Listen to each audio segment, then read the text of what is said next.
Welcome back to Flashbacks. I'm Tony from CBFU, and today we're going to be covering the mid-season finale, Episode 9, The Man in the Yellow Suit.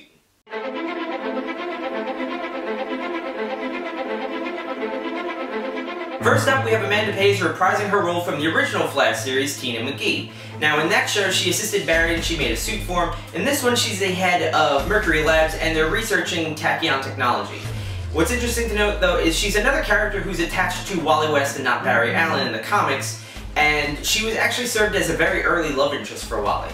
So we get our first real look at the Reverse Flash costume in this episode, and I have to say I'm very pleased with it. It's a new take on it, but it does keep a lot of traditional elements of the costume in place. The lower bottom half of it fades to black a bit, and that's new, but essentially it's more or less what you would expect from a live-action Reverse Flash.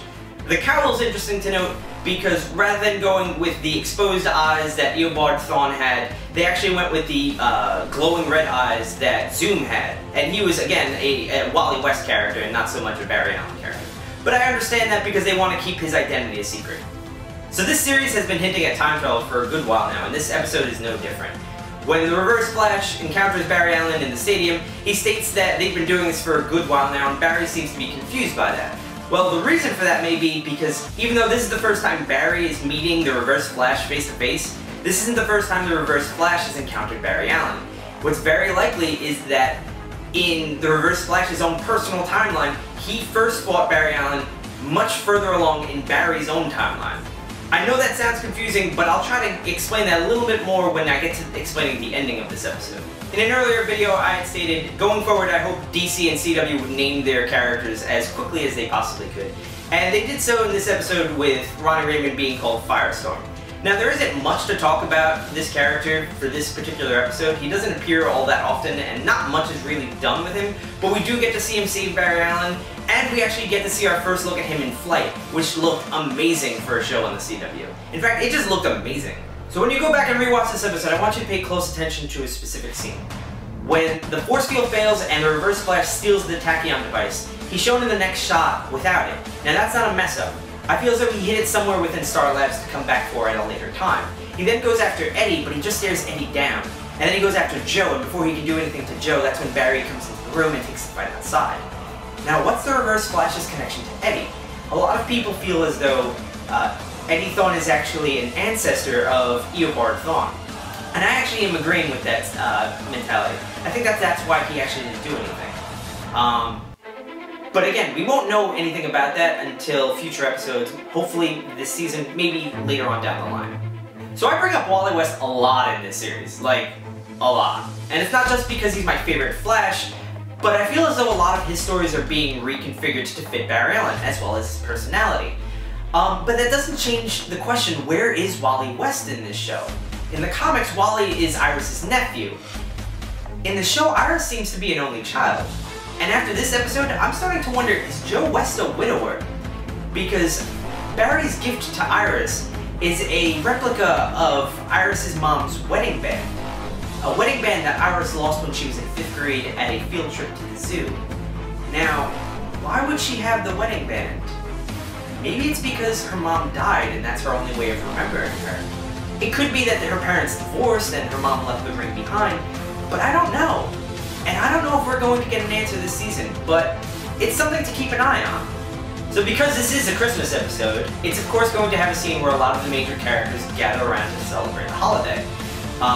During this scene at Joe West's house, Cisco and Joe had this conversation about what it looked like when Barry fought the Reverse Flash, and how it looked like a combination of red and yellow in the lightning.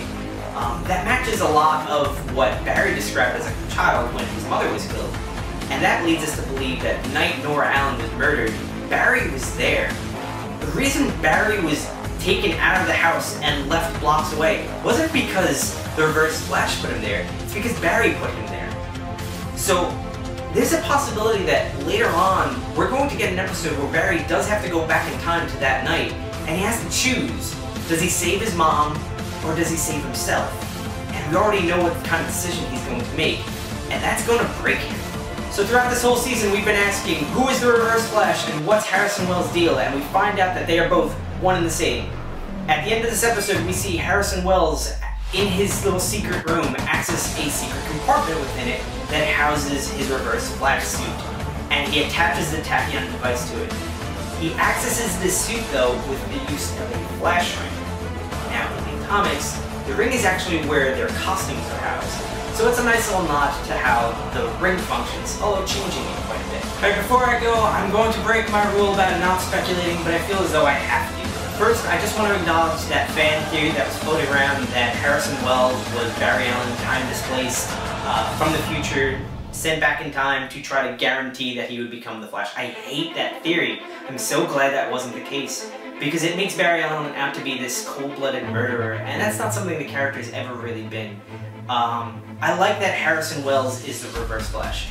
I'm assuming Harrison Wells is Eobard Thawne, and I'm going to try to explain as best as I can how he can be in multiple places at once. Starting from the beginning of Barry's timeline. Nora Allen is murdered by the Reverse Flash. Now somehow, Barry Allen was there and he's most likely able to go back to his own timeline. But I feel as though Eobard Thawne was stuck in that year. And he had to figure out a way to get back to his own timeline, or any timeline, because that's kind of been his thing. He doesn't really stick to one. So he had to figure out a way to do so. And he probably tracked down Harrison Wells, who was then moving to Central City with his assistant slash girlfriend, whatever, kills them, assumes the identity of Harrison Wells, and then proceeds to live out the next 10 years waiting for certain technologies to be developed so that way he can build the particle accelerator, so that way he could guarantee that Barry Allen became the Flash, so that way he could then guarantee his own speed abilities.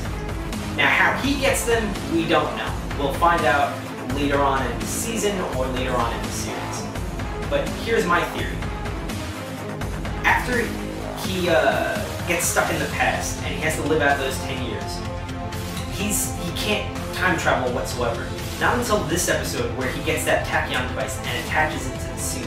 At that point, I'm assuming he's charging that suit with the ability to break the time barrier. And that's why he's able to be in multiple places at once. This is why we see him fighting himself. This is why we see him fighting Barry. But again, I'm not entirely sold that that's the same Harrison Wells.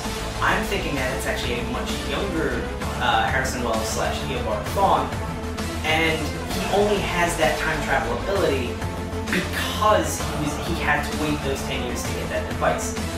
Doesn't make any sense, maybe right now, but I'm sure the show will do a much better job at explaining it. Alright guys, that wraps it up for this episode of Flashbacks. Again, I'm sorry for the confusing time travel theories, but if you have your own, or I missed anything, sound off in the comments below. If you're enjoying the series, leave a like on this video, and please be sure to subscribe to our channel to keep up to date with our weekly podcast reviews and this show.